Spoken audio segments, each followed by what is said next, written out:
press the record button. Hello. Hi, Miriam. Hello. My name is Miriam, and I'm a philosopher from Sweden, and I'm talking to Josef, a psychologist and healer from Sweden, and Dyonne, a healer from Holland. And we have a very interesting topic today. It's sort of been bubbling in the backs of our minds for all of us, I think. And it's something about nature and nurture and development and love and fruition, you know, being able to come to fruition and to be able to grow together. That's another theme, perhaps. Yeah. Who wants to start? Who wants to start?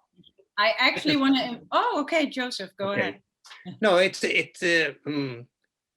struck me also because people talk about the genetics and how it's transferred and all the things there, and then you're kind of locked into the genetics that you have from your parents and everything like that. So, and I don't think that's all the truth, because there are some things that is changing, and it's due to what you eat, what you do in your life, if you things what you get into your brain. It's something called epigenetics, and this epigenetics are things that really changes your genome in a way. So you are different from all the things that you actually should be having. So I was thinking about, yes, my parents went through, since they were in the death camps of the Nazis for 4 or 5 years. Maybe I would be kind of suffering with the PTSD that they had, you know, because this is things that usually are genetics, but they can also change. They can also change because of you and because of yourself. You can do some things and get some love also from your parents, and things are changing. And this is something that I would like to put a stress on, that the epigenetics are more interesting than only the genetics. Yes. I feel this too. And the whole thing about we treat nature, if it's nature versus nurture, we treat nature, genetics, as something that we're not, that was set in time and that we can't change. But yes. it appears that this is false. It's yes. all wrong. So in a way, nature is nurture. I mean, it's these differences are blurred, right? Exactly. What I learned recently is that even people believe that because, for instance, if you're privileged or if you have a certain education, if you learn all the etiquettes, and if you go to the best Ivy League schools, that that is the only thing that defines you. No, not the only thing, but that would define you. So that's the nurture that you get. But apparently it's proven that if it doesn't suit you, and if it doesn't how do you say, if it's not congruent with your blueprint, then you would get actually the most depressions or the most distortion for yourself, because in a way nature is always there, and it's in your cells, it's intrinsic, and it wants to be embodied, and it wants to be nurtured. And if it's not nurtured, but if you get everything from outside and it's not you, then it's like a coat that's not fitting, and you keep the right you have like this sense like, oh, I have to shed that off, it's not mine. I need to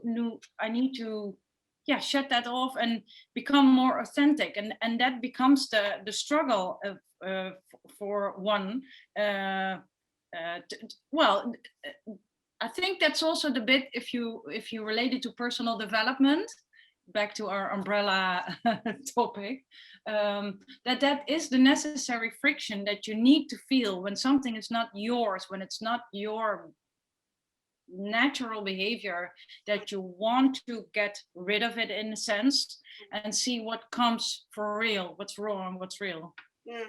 Yes, and when you were talking, I was thinking about like yes, and this is the key. If you notice that you are depressed, if you've been feeling depressed for like a month or God forbid longer, then this is a sign that you need to change something because you're not in the right element. But that said, we also have in these development cycles of, say, a bird or a butterfly or a seed, you know, there's this beautiful, I can't remember who said it, but God loves broken things, like the seed that breaks to start to grow, and the egg that breaks, you know, and the bird breaks the egg.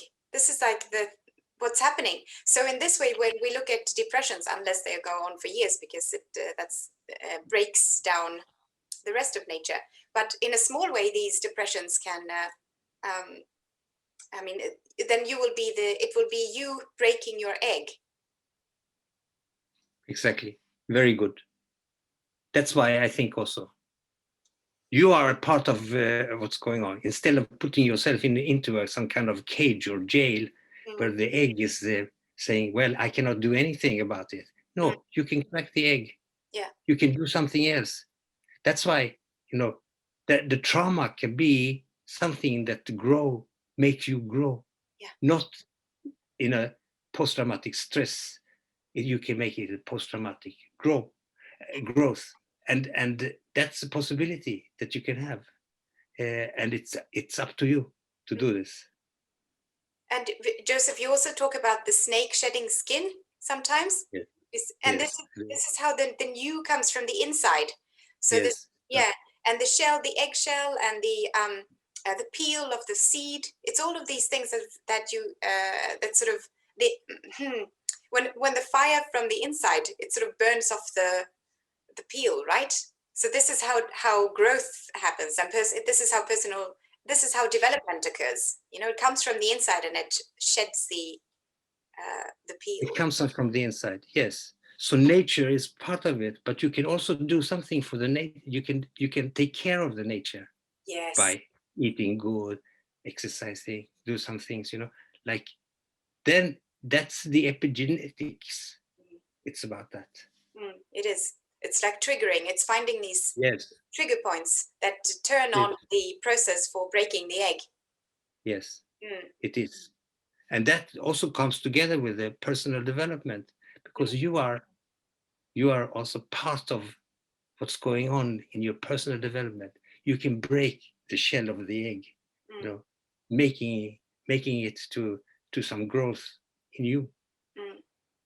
And it's interesting to observe the both of you talking, because Miriam, you recently talked about nature nurture, and the interesting thing you said, that if you have two people coming from the same family and dealing with something totally opposed from each other, and it's so funny how, no, not funny, but it's peculiar how that comes about, how it is the case that one can hear the knocking on the door, one knows how to break out of that shell by itself, or shed the skin, as you call it, Joseph, and how certain people stay stuck in that loop and stay stuck in a system of not developing, not transforming or transmuting, and pitying himself, repeating themselves. And I believe that's obviously also why a psychologist and or a coach or a healer is necessary, to either help break the shell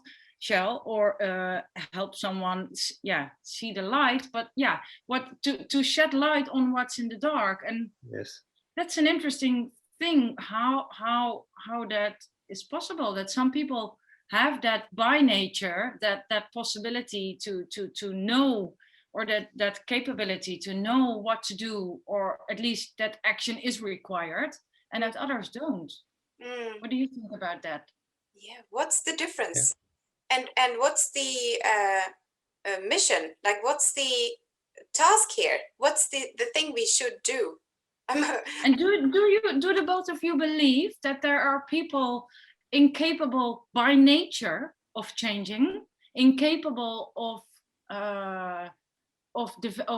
personal development or emotional development. Do you believe people are incapable if they don't have the trauma? Or is everyone in essence capable of changing? Yes, I think it's in our nature. I think it's sort of again with the oak. The oak is in the acorn theory. So to say that some acorns won't become oaks, that we know. That we know, because they might end up somewhere where there is no soil or sun or water, so they wither and turn into dust. But and the same can happen with people. But there is always an oak in every acorn. There's not something else or just blackness, even if it feels like that. But if you feel that there's only blackness inside you, then you need to change something. You need to get some soil and sun and water, right? Yeah. What do you think, Joseph? No, I think also that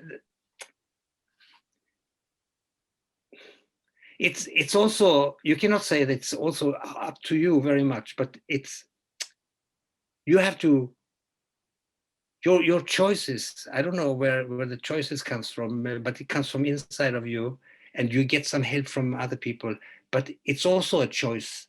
How do you get to choose the people that will help you? It's also something that's part of it.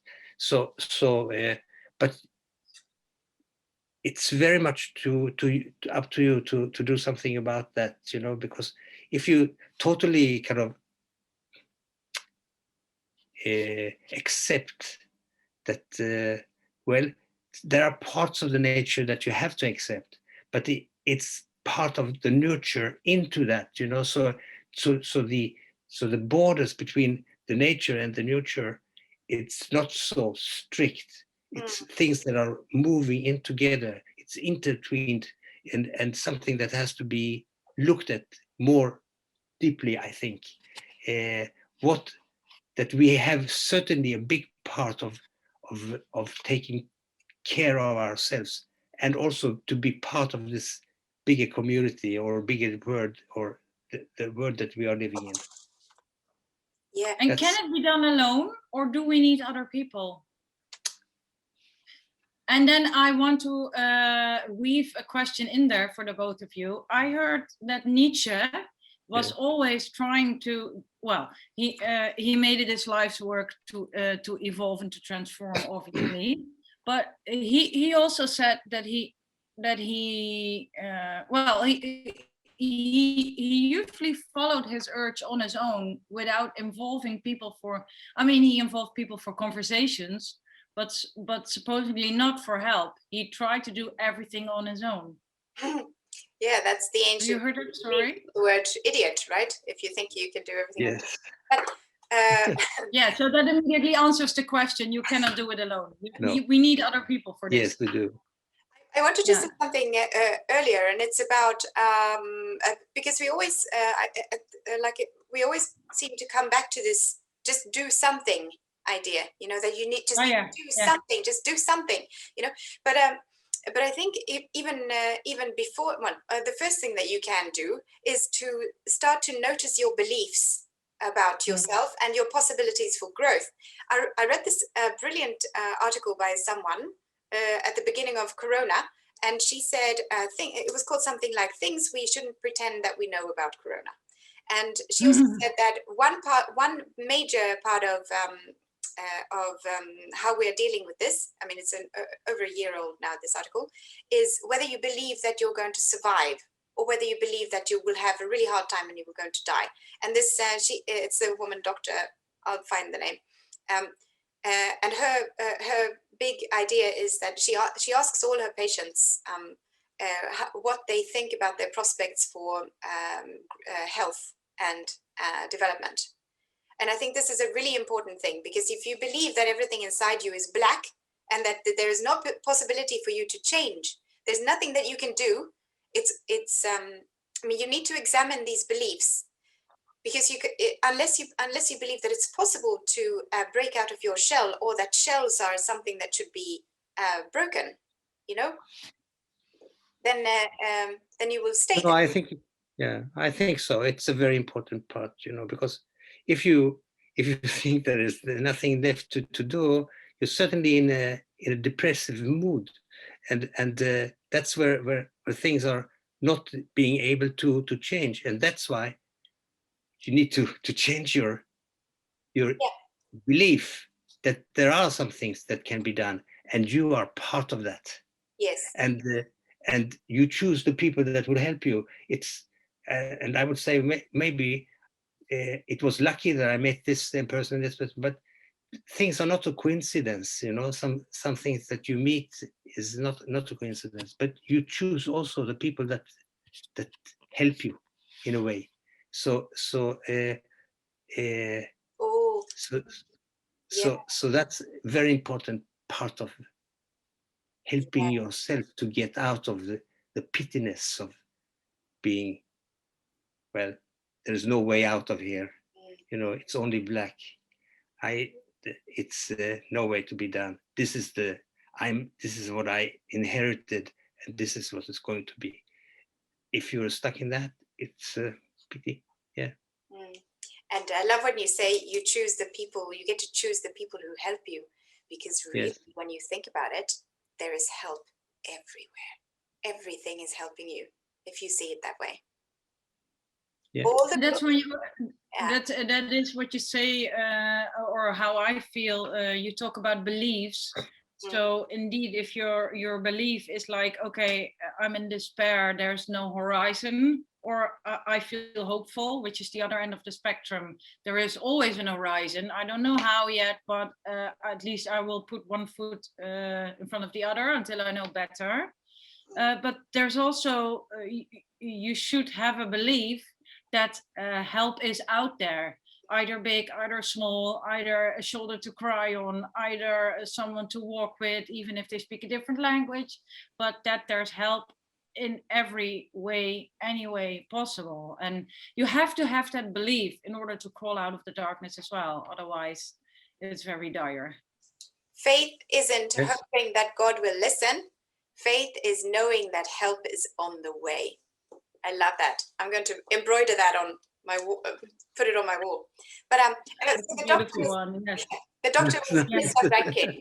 I remember now. I cannot, I have to be provocative a little bit, because we had a person approach you, Miriam, recently that wanted to entice us to get into discussion.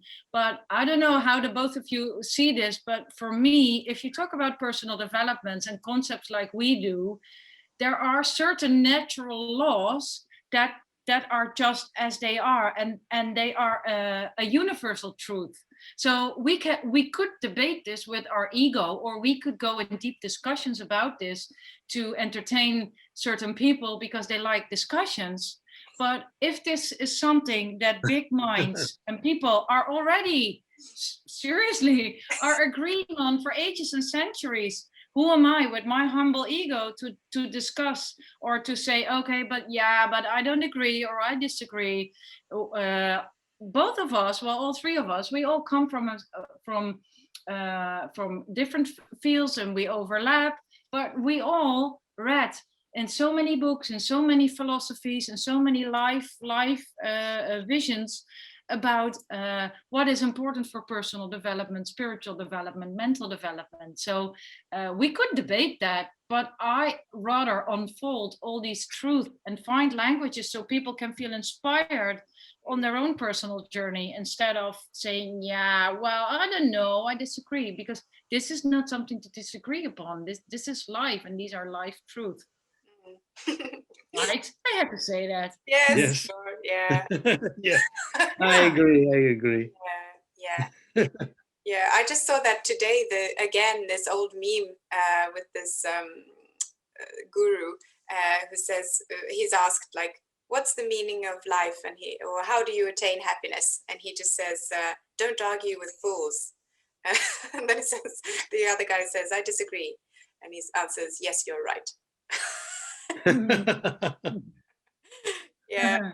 But another thing I wanted to say was, so the doctor is Lissa Rankin. I remembered suddenly. Lissa Rankin. And then I remembered an idea from psychoanalytic theory, and it goes like this. So there are no memories from childhood, only of. I think this is a very cool distinction to make. I had this sentence in my head for 10 years. There are no memories. Can you elaborate a bit? Yes, I can. There are no memories from childhood, only of. And your mission is to constantly replace it with a newer version. Because, yes, exactly. So it's not like, especially in PTSD and things like that, when you remember, it's like you relive every difficult situation from your childhood. Every time you think about it, you're crying. You're shaking, you're crying. It takes hours to get it off, you know? This is the experience of a traumatic reliving of events. So you believe that the memory is from childhood, like you're sort of being transported to how it was exactly, and you're feeling it now again. But this is actually not the case. And if we understand how it works, like a little bit more, and this is what I feel is our mission with this entire series, is to try and understand how does it work with the stuff, like how we create our lives with our narratives, and how we see like the stories I tell myself about myself and about who I am and my possibilities and who I am as a person, as a friend. So the idea is that it actually isn't true that you relive and you go back in time to how awful it was. But the idea is that you can change this memory. You know, wisdom is memory without the emotional charge, and you can talk about your childhood. I'm not saying you should forget it or move on and forget it and move on. Not at all. But you need to understand that. I'm sorry for the viewers, but I agree for certain viewers. I agree with you because, as I told you earlier, I was looking at childhood pictures, and I also currently was revisiting my narrative of my childhood, because there are certain instances that I feel like, oh, that was heavy, or that was tough, or I was depressed at that time. And I consciously looked at my childhood pictures, and I saw in some pictures, oh, I'm a happy girl there. Oh, look at her dancing and look at what she's doing. And it honestly helps me when I look at the picture and when I consciously focus on just what I want to see, observe, as you say, take the charge of my old story and try to look at it, then I get new information, and then I can change that narrative. And then, as you say, also you can deduct wisdom from it, instead of sticking to a story that you made and that became very emotionally charged. And rewriting that, no, not rewriting my past, but revisiting my past and seeing that there were more emotions at the time, or more sensations apparently, because I took the time to revisit it. That's very interesting to see. And that it's not like you're trying to change your story or not at all. No. remove difficult parts, nothing like that, zero of that. But the whole idea is that, and it's not like you have to work very hard to find the wisdom in it, but it's more like wisdom is being able to look at it and say, this is what happened. Yeah, it's about, Miriam, what I noticed. It's about taking a step back, actually, and not doing anything. Indeed, it isn't about changing or forcing. It is just taking a step back and breathe and feel again, and that's enough to take that distance from that emotional charge. Yeah, well, yeah. I think it's very important. Yeah, I think it's very important to revisit, especially the places that were very difficult. And be part of it, instead of what usually happens is that you flee the situation that was so difficult, and you go back to it and you face it, and then you can be part of it, and then it doesn't disappear. It will give you some kind of, that's also some kind of epigenetics. Yes. It's helping you to recover from what that's, and to develop and to make something grow into you, which has happened to me also. You know, I revisited, I remember the things. I'm becoming a member, or remembering. The thing is, yes, about myself, you know, it's also not to pity myself. It's not to flee away from the situation, but it's to come in there and see that there are other things in there that are also very good. And I'm not a victim of it. I'm not a victim. Yeah, because you get the full story instead of only the part that you amplified from the victimhood. Exactly. So get out of the victimhood and do something out of it. Yeah, exactly. Visit it.